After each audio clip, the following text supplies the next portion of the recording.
Next up, it's time for Super Soul Solutions with Marilee Milmo on News for the Soul. Let's bring her on to reintroduce herself, her show, and what's up for today. Marilee, welcome back. Thanks, Nicole. So, hey, everyone. Welcome to Super Soul Solutions, where today's topic is going to be Ancient Archaeology Meets Future Science. I so appreciate all you advanced souls with curious minds out there listening in, so thank you. Close to 100 not well-known archaeological finds that I've researched in the past 40 years provide more than ample evidence for extraterrestrials being here since the beginning of life on Earth, as well as evidence revealing a much longer and truer version of our human history. And out of all those, the information that my guest Peter Moon writes about is my favorite archaeological discovery to share with you.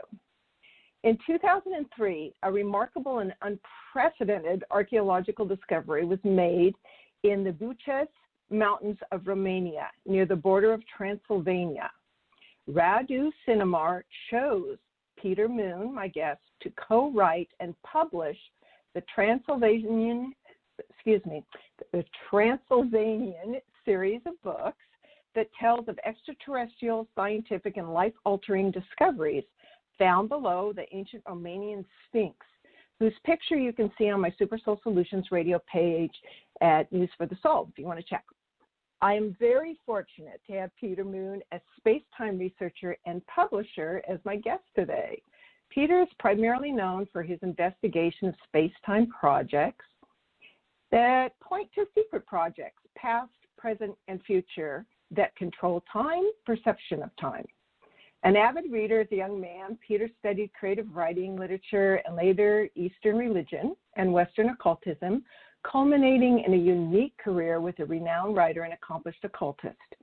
In 1983, he moved to Long Island, where his unique background enabled him to forge an association with scientist Preston Nichols, who was recently crossed over, one of the world's foremost experts in electromagnetic phenomena. Nichols was also involved in strange time manipulation experiments at the Montauk Air Force Station on Long Island. Their collaboration in writing the Montauk Project, Experiments in Time, and subsequent sequels have now reached literally legendary proportions. Peter's work caught the attention of time control scientist Dr. David Anderson of the Time Travel Research Center on Long Island, now reincorporated as the Anderson Institute in New Mexico. Dr. Anderson invited Peter to Romania, paving the way for him to investigate other space-time projects, and synchronistically became involved with co-writing and publishing these secret treasures of Romania. So I welcome you now, Peter, and thank you for being here today to share your explorations and for the literally revelatory information written in your Transylvania book series. Thank you very much. Can you hear me okay? I can. Hopefully everyone else can. Okay, it's nice to be with you. Thank you, Peter. You too. So let's deep dive right in, if you don't mind. Can you give our audience a brief introduction of the top secret Department Zero in Romania and how they discovered what was under the Sphinx and why they collaborated with America? Well, Department Zero is the most, I guess, secretive and most important aspect of the Romanian government. And it was developed in the 1970s because they had certain what they called K events, which the audience would know better as X-Files type events, anomalous events.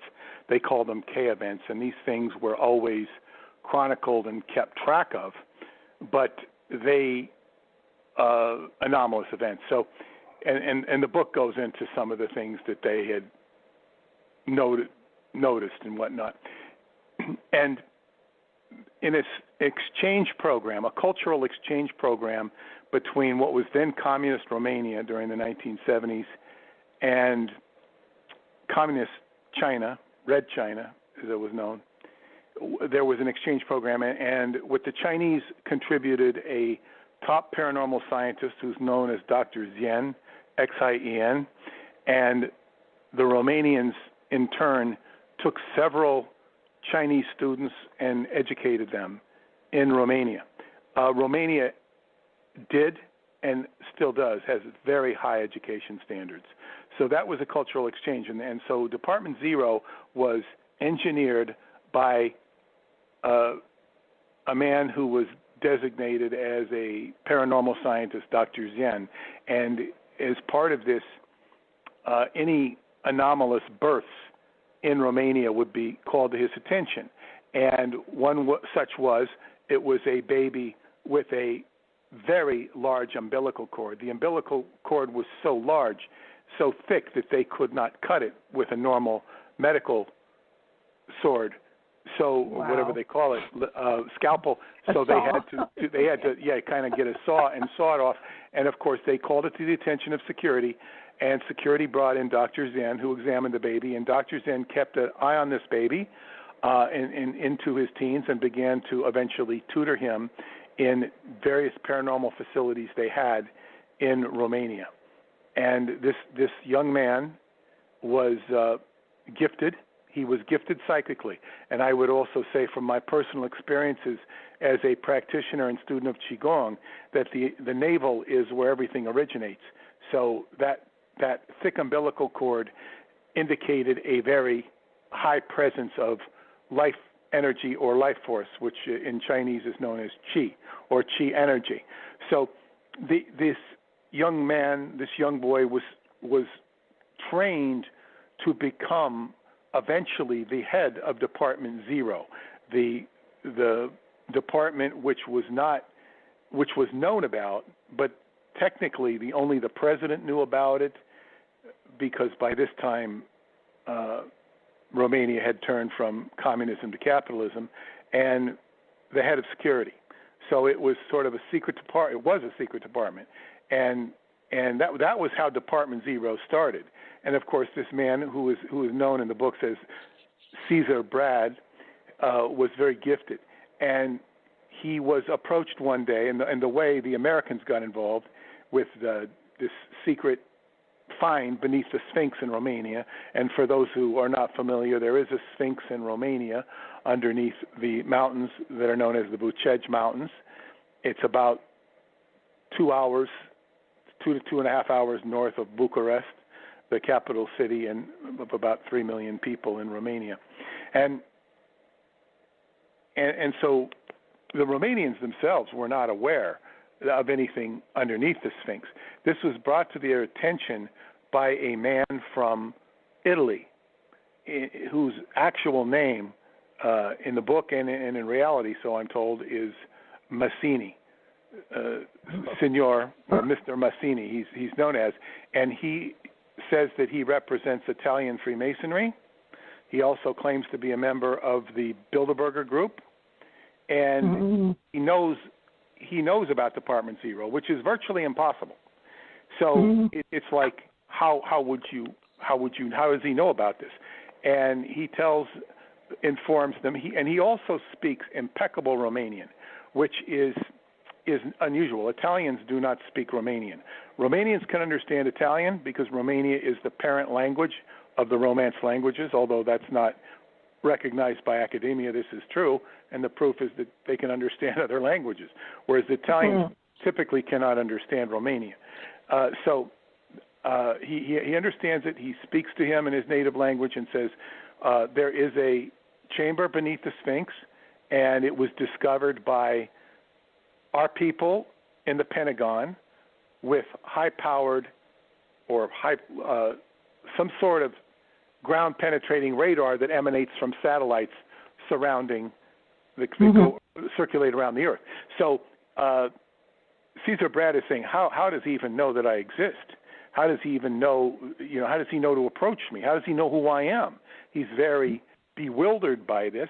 He also knows that if he does not accede to the requests of this Italian who's operating through Freemasonry. Now, keep in mind, Freemasonry controlling elements of the Pentagon, and controlling, obviously, elements of Italy and can penetrate into Romanian culture. Freemasonry is very prevalent in Romania and is one of probably the most problematic political institutions in their structure. But so he is told that they want to bring in American technology to get what's at this and find out what's underneath the Sphinx, because they see that there's an anomalous area there and they want to find out what it is. It makes no sense. Their radar can usually tell. So this begins a secret investigation of what's beneath this Sphinx.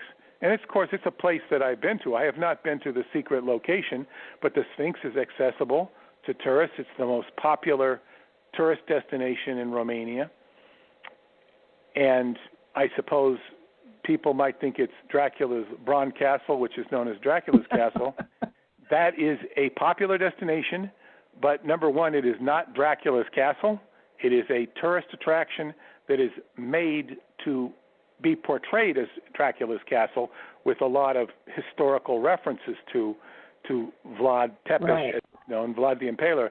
And that is a huge distraction, in my opinion, to go there. However, it's about 2 to 3 hours away, and it's on the border of Transylvania. Because it's on the border of Transylvania, or it's in Transylvania by a matter of miles, it's featured. And this is another misdirection, because Vlad the Impaler was not from Transylvania. He was the Prince of Wallachia, or we would say it Wallachia with a W, but it's pronounced Wallachia, which is huge plains to the south of the Carpathian Mountains, very fertile. It's the breadbasket of Eastern Europe.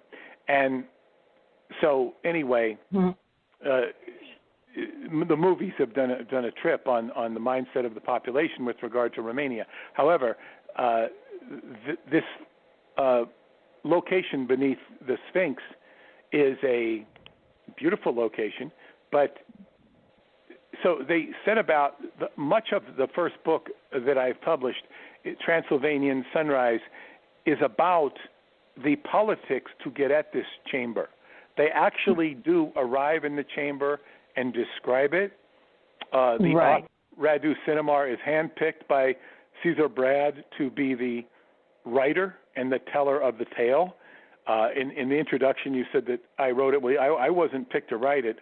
I didn't write it at all. I edited it. They already translated it into English. They translated it into English for me, into Euro English, and I translated it, or edited rather, into Romanian English. American English. I'm getting my languages confused. I edited into American English, and that's my contribution as well as being the publisher. I also added my personal adventures in Romania, my initial personal adventures in Romania, and the first 4 books of the series have my adventures as well as the main story, which belongs to these characters, who are very interesting characters indeed. So, can you take us through a tour? So you said they opened it up, and he was the one who was given the information. Could you take us through a tour of the place as if we were walking through it and experience the amazing things that were actually there? Would that be possible? I can't remember because it's been over 10 years since I translated the book, but I can give you the key points, because there are detailed descriptions of what they find as they begin to excavate the chamber and all the infrastructure they have to bring from America to Romania. And they're using high-powered laser devices, atomic laser devices they're described at.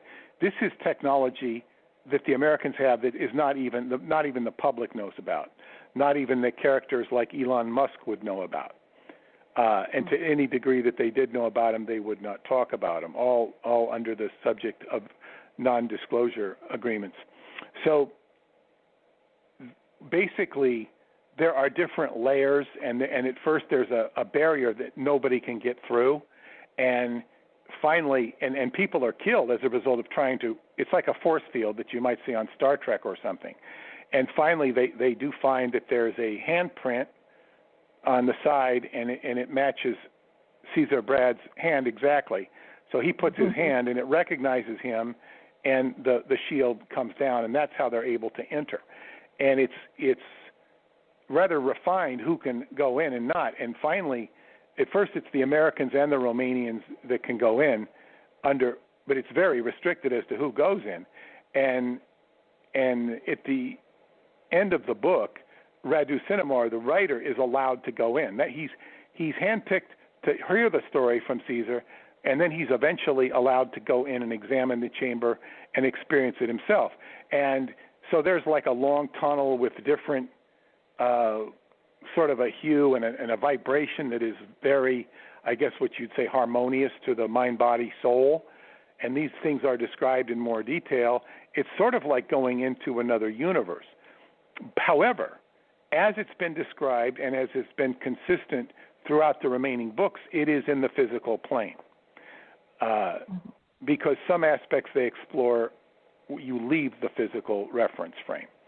But in this part of the chamber, which they eventually penetrate, and what you're leading me to tell you, is that they get into an area when they penetrate the actual chamber, and it's got technology that they estimate to be 50,000 years old. However, it's more like modern technology. It has certain cables, but it's very, what we would say modern, yet it's not modern, it's ancient. And it includes tables that are for what we would consider to be a giant, maybe 9 feet tall. And when you put your hand over one section of the table, it projects a holographic projection of your hand. And the closer you put your hand on the table, it reads out the human structure, like an X-ray or MRI, and then it reads out down to the molecular level and down to the atomic level. And you can see what your hand is made of, or a projection of it. There are other tables where if you put your hand over, it will show a holographic projection of a life form. And in conjunction with that life form, it will show a projection of a star system and a planet where that life form is from. If you put your hand over another part of the table, it will read out another life form with another star system. And if you hold your hand simultaneously over both parts, it will show an additional projection, besides the other two I mentioned, of a hybridization of that life form. And what you have here is a template for different permutations of DNA. It's a very interesting idea. Even if you didn't think it was real, it's a very interesting idea that takes the concept of Noah's Ark and preservation of DNA and takes it to another level.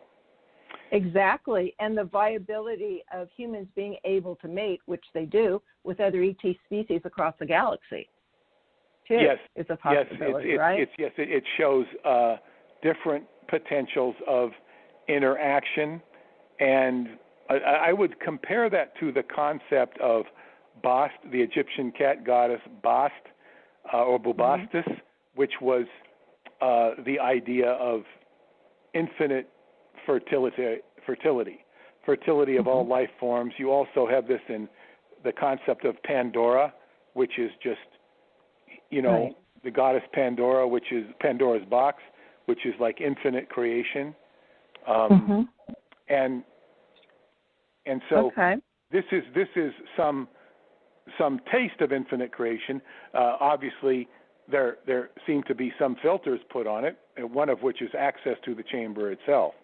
Now, if that's not interesting enough, there's another more interesting aspect of the chamber, which is called the projection hall. And the projection hall contains a feature whereby it's a device whereby you can access it and you can see the history of the world in holographic form. And the author of the book, Radu Cinamar, does see about a 45-minute or half-hour long presentation of the history of the world. And it shows that area of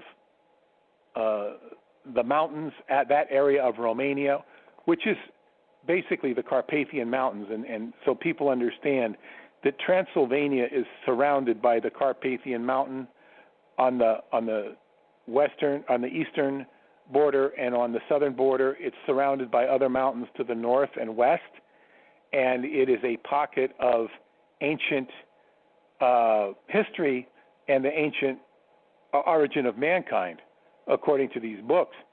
And that was preserved during the Ice Age.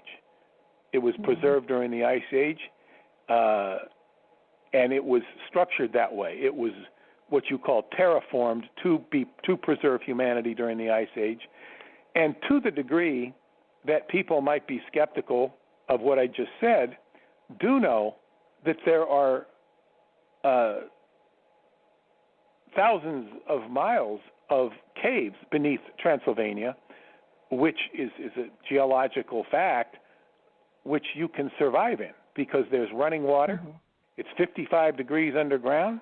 And yes, you can survive there just in normal underground. So there is certainly a regular world argument to be made for what I'm saying.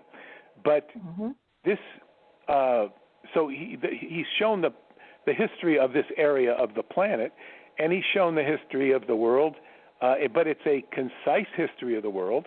And he also says the history that he sees is bioresonant to himself. So if you or I were to sit in that chair, we would see different variations and versions that might be more suited to who and what we are as individuals. It's consciousness dependent then, depending on who sits there, right?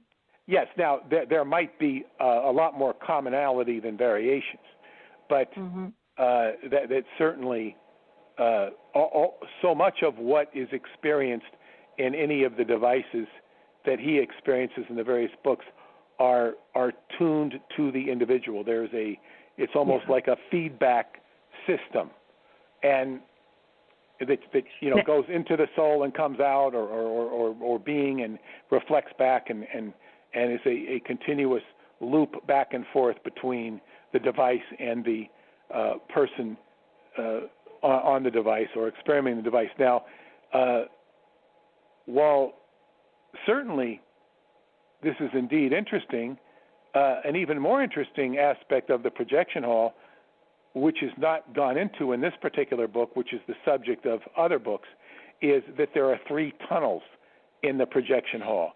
Can you hold on just 1 minute, because I want to backtrack with one thing that a lot of people will be very interested in hearing, which is in that conscious, whatever you want to call it, projection hall.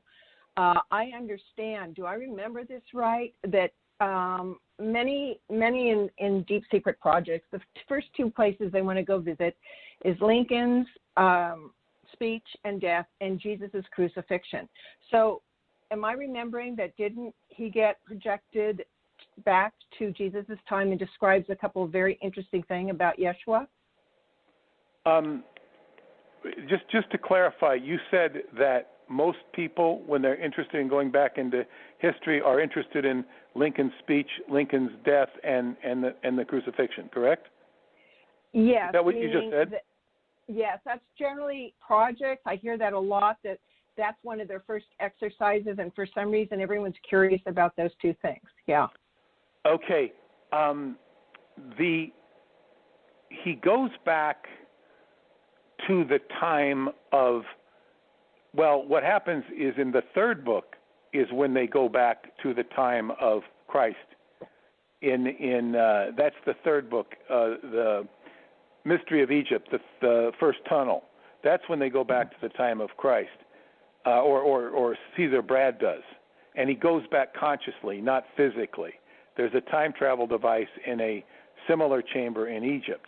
In this book, he alludes to it. He goes to, I don't remember, I mean, he mentions it going back to the time, but I don't recall that he actually touches on that. Tell me what you remember of it. Well, I have a friend who's probably listening. Hi, Michael, if you're out there. Because, again, you know me, I read all your books, and so I'm having to do this from a lot of memory, too. But I asked Michael what he remembered, and he said, the people adored Yeshua greatly, much, much more elevated than how the Bible describes him and his mission. It was believed aliens from other worlds, or I prefer ETs, that name, other worlds were present during his crucifixion. Also, higher luminary intelligence have said they think of Yeshua as an infinite entity of the Sun, as in S-U-N, and as a result of completing his mission, became a part of the collective oversoul of mankind. He wasn't of Earth's evolution. So also, for some reason, I remember that there was a surprise that he was much, much shorter than presently portrayed, which would, of course, been common probably for people back then. So that's... yeah, that is, you're remembering from the third book in the series. Oh, yes. Okay. And that is in the third book. You were going to go to that tunnel and describe that. So go ahead, love. Yeah, and that is that's one of the tunnels. That one tunnel, what they call the first tunnel, goes to Egypt, and a similar, not the same, the similar installation beneath the Giza Plateau. And when that book was released. And then translated into English. I had the book translated into English. And when that book went into English, it then became accessible to virtually the world, because most of the world speaks English or has people that, in the diplomatic corps who speak English. They don't have people who speak Romanian. So when that book went into English, it was right before what they call it, the Egyptian uprising or something, when there was this whole rebellion in Egypt, and it had to do with artifacts that were not being acknowledged beneath the Sphinx, or beneath the Giza Plateau. Now this book was telling them that there's another area that's arguably a stone's throw from the pyramid and the Sphinx, but is inaccessible. It's not accessible to modern man's technology. And so they were being told, the Egyptians were being told that, hey, there's this stuff under here that not even your government knows about. And it ignited supposedly ignited a whole uprising in Egypt, which is, I mean, that's like 10 years ago now, almost 9 years ago. So in any case, that what's in that chamber, what they're going there on a mission, Radu, and see, over the series of the books, that's the third book in the series, the second book being Transylvanian Moonrise, but there's now we're on, I think, the seventh book in the series, and every book is distinctly different. It has similar characters. Not all the characters repeat, but the characters interact or interlope, and then there's but each book is distinctly different with a distinctly different theme. And in the third book, they go into the first tunnel, which they're going to retrieve at this other installation a bunch of discs, or I call them discs because I don't know what to call them. It's like hard drives, but they're different than we would know. And they have recorded history on them, detailed recorded history. Kind of like the Hall of Records, right? Yes, and they have, they read out holographically. And the object of the mission is to go and retrieve these so they can be brought back to the United States, ostensibly the Pentagon, and studied. And that's a whole interesting story in itself, because he doesn't really explain too much about that, certainly in that book. He does touch on it in some of the future books. But they also when they go there, they find a chamber that is different but somewhat similar. It's got a lot of crystal type technology in it, and it features a device where you can consciously time travel. That means you can't go back physically, but you can go back to the time. And this is when Caesar Brad goes back to the time of Christ and sees Christ and says that he's about, well, he describes it in meters, but he's about 5'6". He's about 5'6", and he looks maybe somewhat similar, and this is similar, or you know what he experiences. Where he does also, he has blocked in the device when he tries to find out and ask questions about who made the construction, the creatures or beings that made this device, and he's blocked from that. He's censored from finding out too much about that. So this is a, you might say there is a, you know, the horizon protection. or whatever. So that's an interesting, and what's the most interesting aspect about that book to me was not the now keep in mind those time travel experiences are going to be bioresonant with the individual on it.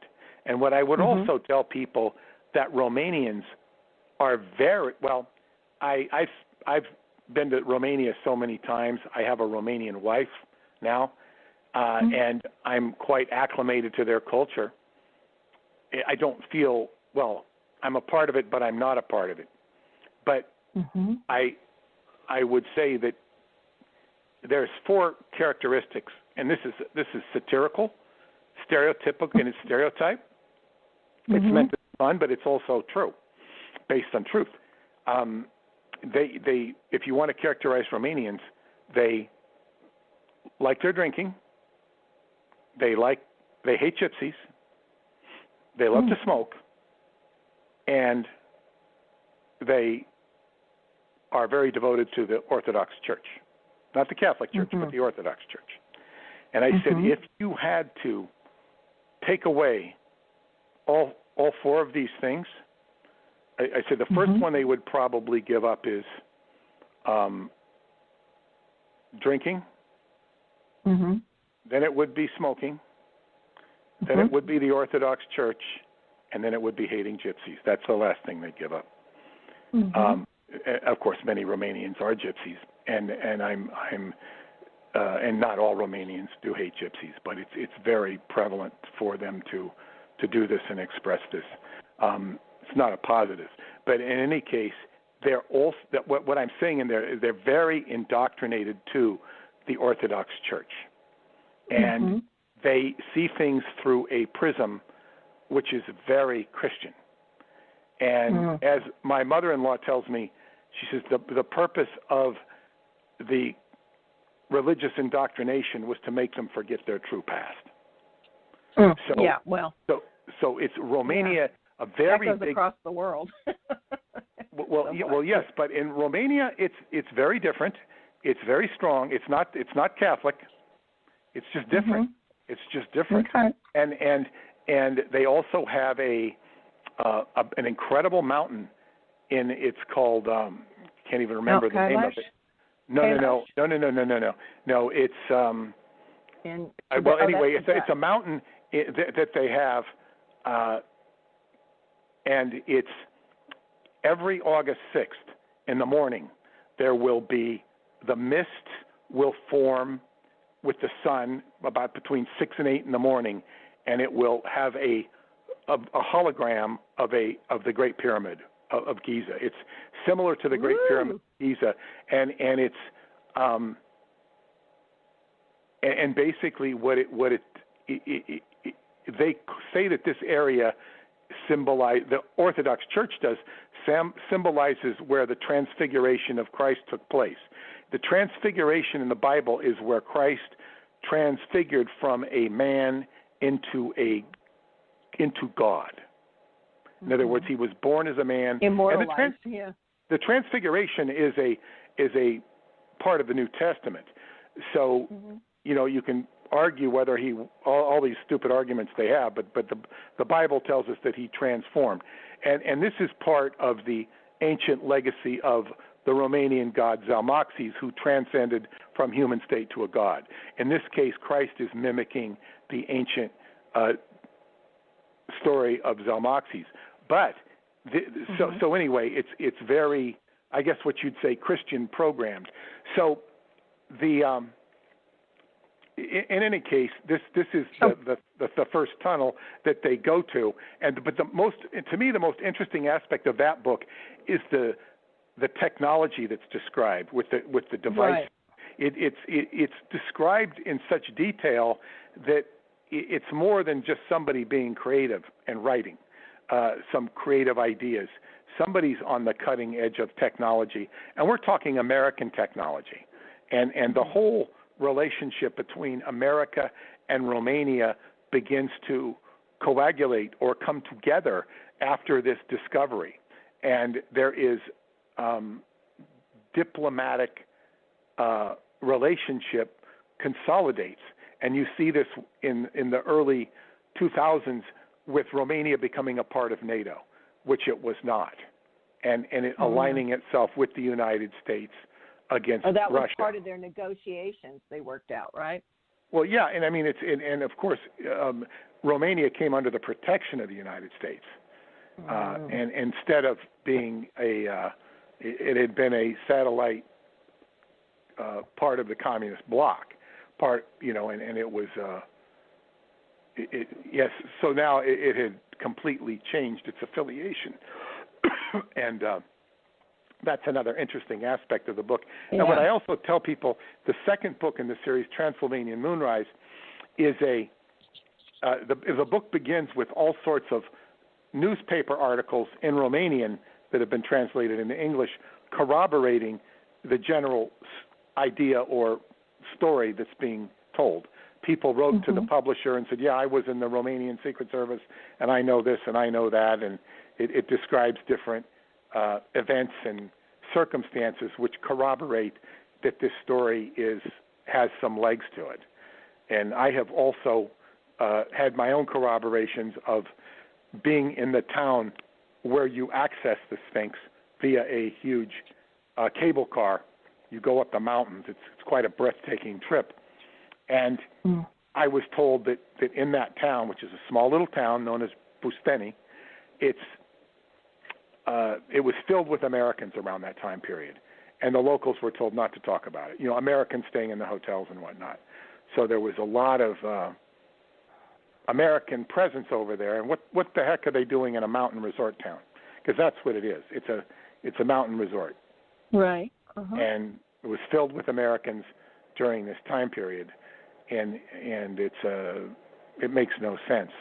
There was something going on there, and of course, all of this has been refined since these books have come out. There's now, cults that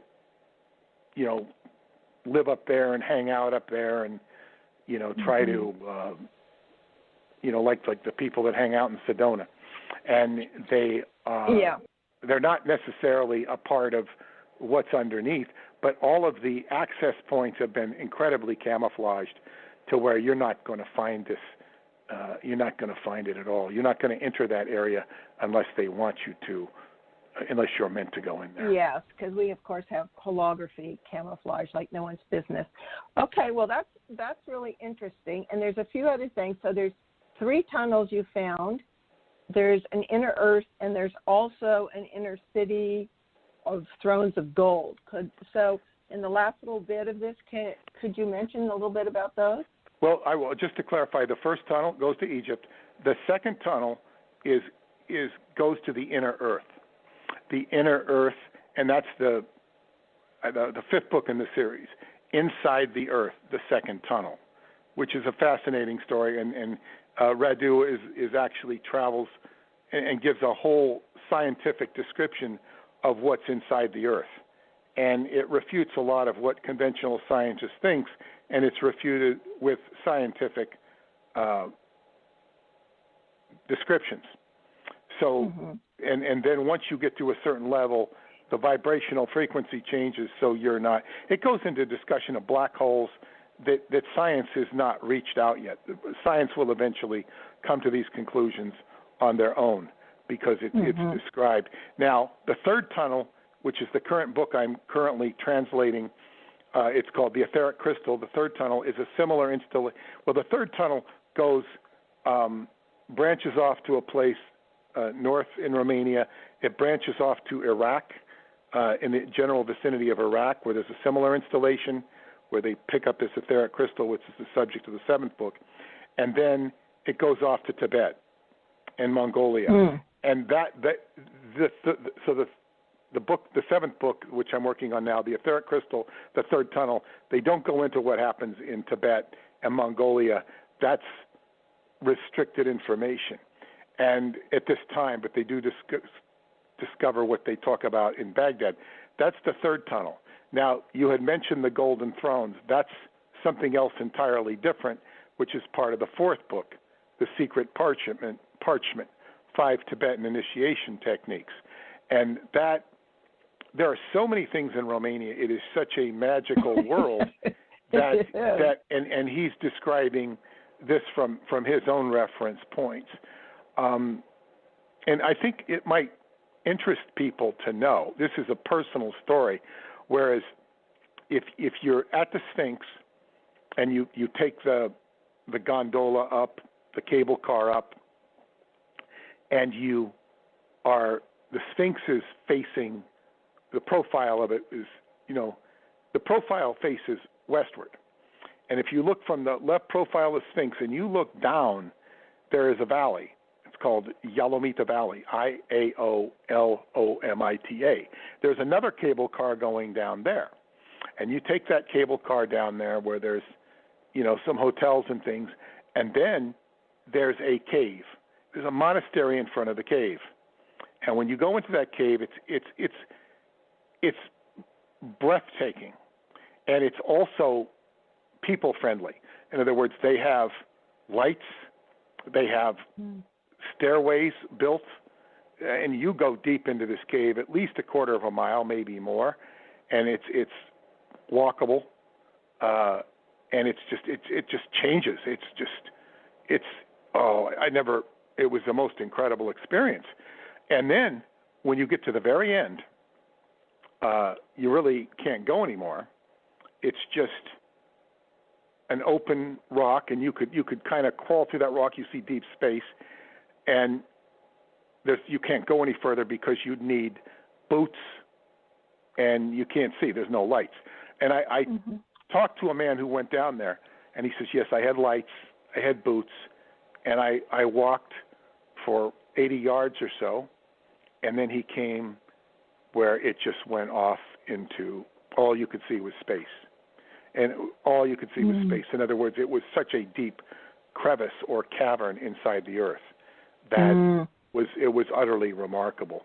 That's the kind of underground that is accessible in many places of Romania. Absolutely. And so in this fourth book, The Secret Parchment, which is part of the second book, The Secret Parchment that is discovered in Tibet, which is a different story. But to get to the Golden Thrones, there is a professor, Professor Constantine. I don't remember if that's his first or last name, because they often use their last names first. But Professor Constantine was a real character, and I've been shown his house. He disappeared. He was sort of confiscated by security, and the way that happened was he was excavating, in the I think it was the early 90s, after Romania had become non-communist, and he was excavating areas archaeologically. And one day they were putting stuff away. It was only him and the contractor's son left, and they were putting their equipment away in this little dugout part of earth, and he found the contractor's son found an opening. So they went to explore. They went down, and it just got bigger and bigger and bigger. And then they found there was this whole ancient, I guess what you'd say, steps, or I don't know what you call it, like a stone reminded me of the Forum or something, but it was sloping going downwards, and they followed it deeper and deeper and deeper until finally they got in caves or tunnels where there was gold. And the deeper they got, there was more and more gold. So they got into golden tunnels, and it became pure gold. And now everybody knows that there is tons of gold in that area. The Romans took 200 tons of gold during the Roman Empire, and they barely scratched the surface of the gold there. Everybody knows geologically there's tons of gold down there, and the gold facilitates superconsciousness. Well, this professor was going down and down and down. They found a golden bed that had some hieroglyphics on it that were later interpreted. And then beyond that, they went down and they found this room of golden thrones, which you were talking about. And these thrones were for, I think there were 7 of them, if I recall, and they were for very tall creatures. And they had, there was embedded on the walls golden hieroglyphics telling a story or instruction. And adjacent to this, or amongst the thrones, was a portal to another world. It was very clear because you looked down into it, and it was space, and there was a planet that looked sort of like the Earth, except that it was more orange and yellow than blue and green with clouds. And the young man who was with the professor was looking down into it and actually fell into the cavern and disappeared. And the professor panicked. He went back up, went back, called security in Bucharest, said what happened. They sent a team out there. They went and looked, and they freaked out. And they hired a team of, like a cement mixer to block it all up. And I guess the cement mixer people went nuts. They couldn't deal with it. So the security people blocked it up themselves. And then Caesar Brad was able to interview Professor Constantine, I think before the security people got there, and wrote a paper on what happened. And Professor Constantine was taken to Bucharest and disappeared, never to be heard of again. And and of course, normal. Well, yes, and of course that document that Caesar Brad wrote became one of the most highest security pieces of documents in the in Romania at one point, and that's part of the intrigue of the book. That's a story that hasn't been followed up on yet in terms of any of the other books, and it was, of course, areas that I have since explored in that area. I haven't gotten into the golden tunnels. I have gone into one of the caves. It was very fascinating. It wasn't those particular caves, but you get in. It took me years to be able to get inside, and it's I've been going there since 2008. Wow. Well, that is you condense so much so beautifully. I mean, I loved your books. I literally can't put them down. I just read them in the night. Each one, just so fascinating and interconnected. So why don't you tell a little bit, do a little promotion for your books, websites, publishing company, et cetera, so they know where to find you and how to buy these books, okay? Okay, well, this books that I'm talking about are the Transylvania series, and you can find them at skybooks.usa.com. Skybooks, just like it sounds, SKY Books USA .com. I didn't say, skybooks.usa.com is the website. There's also the TimeTravelEducationCenter.com, which is all about time travel and the theories on time travel that are very simple that I learned from Dr. David Anderson. He's a whole other aspect that we haven't discussed. He's the one who brought me to Romania and has always remained a very mysterious figure who does have capabilities of time travel, both on a small scale. He developed them into a large scale, but we don't really know what he does. He did tell me that some of the most interesting time phenomena, according to his research, is located in Choclavina Cave in Romania, which has been an object of my journeys and a place where I Yeah. visit, and complements all of these stories. They're two different avenues. I've got at least three avenues of exploration in Romania. One is the works of Radu Cinamar. One is my association with David Anderson and what that's pursued, and one is my own Romanian family, which is and just some of the things that I've kind of visited or discovered on my own when I've been there. It's all fascinating. You know, it is fascinating, and so many of these characters, like, the tunnels leading to Tibet. I mean, the person who mentored, you mentioned Dr. Zine, if that's how you pronounce it, Chinese, I'm not sure how to pronounce it, but of course, he's secretly a Tibetan Lama. Yes, that's revealed in the second book. That's revealed in the second book, where he actually asks to meet Radu because... And he trains him, he mentors him, right? He mentors Radu, but he doesn't. And meanwhile, while he's seeking out Radu, and that's a whole interesting first night, and he facilitates this trip to Tibet with Radu, and meanwhile, Department Zero wants to know what happened to Dr. Zen, because China is saying what happened to Dr. Zen and is accusing the Chinese, accusing the Romanians of killing him. And so they want to know what happened to Dr. Zen. They finally come to Radu because he knows him, and Radu gets recruited for Department Zero.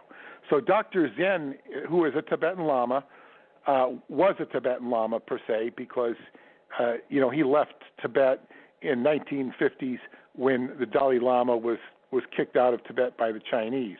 He was part of the court of the Dalai Lama, and then ingratiated himself with the Chinese, which is not necessarily an easy thing to do if you're Tibetan, and he has his own contacts in the world. And whenever Dr. Zen talks in these books, when Radu is quoting him, distinctly different, and when he describes Caesar Brad, distinctly different. These people have their own cadence, they have their own intelligence. Yes. They have it's definitely not Radu talking. And yes, and very, very accomplished too. Very directed and complete in their sentences, and very simple. And Dr. Zen does speak English. He speaks. He does not speak Romanian, as far as I know. So I don't know how somehow these books get translated from his English into Romanian and then back into English again. I would really. Yeah, but go ahead. Anyway, we're coming down to the hour, and so everyone knows how to get your books and your website, and it is just chock full with fascinating information. And in the meantime, I just wanted to tell everyone that for next time, Scott Limriel will not be joining us for a follow-up direct experience journey because he is being asked to do something really important for the planet right now. But he sends his best and will continue to work with all of you telepathically that continue to use the Hue sound and access the new Reiki introduced. And you can go and listen to some of his journeys at awakenhiddentruth.com. 2 weeks, so that's 2 weeks from today, we'll have Peter back again to share more amazing insights from Radu Cinamar's experiences written in the unique book called Forgotten Genesis. And that show will be about discovering the history of your DNA. And here's a little teaser. The ancient history of humankind is laid bare in this riveting work, which reveals the mysteries of how multiple ET civilizations have influenced and steered the DNA of humans in order for them to evolve to a higher state. This book, which is amazing, provides over 70 drawings done by Radu, who was facilitated by a holographic headset, inner earth technology, that interacts with Radu's cerebral cortex and intuition, the result of which are holographic projections that tell a compelling tale of humanity's ancient origin and our hope for the future, end quote. So is there anything you wanted to add to that, Peter? Well, and we might touch also on the precursor to that, the Inside the Earth book which we did touch on that. We'll probably have time to do both, and certainly they're both interesting books, and they add dimension and color to the world as we know it today. It certainly invites us to expand our horizons. Yes, well said. Well said. Well, Peter, it was a joy to have your scholastic eloquence and your dedication and the wide bandwidth of which you work and travel on. And I'm sorry to hear about Nichols Crossing. I did meet him in the early days, and Preston and all the other gangs. So anyway, onward and upward. And thanks, everyone, and join us in 2 weeks with Peter again. So until then, thank you so much. Okay. Thank you. Bye-bye.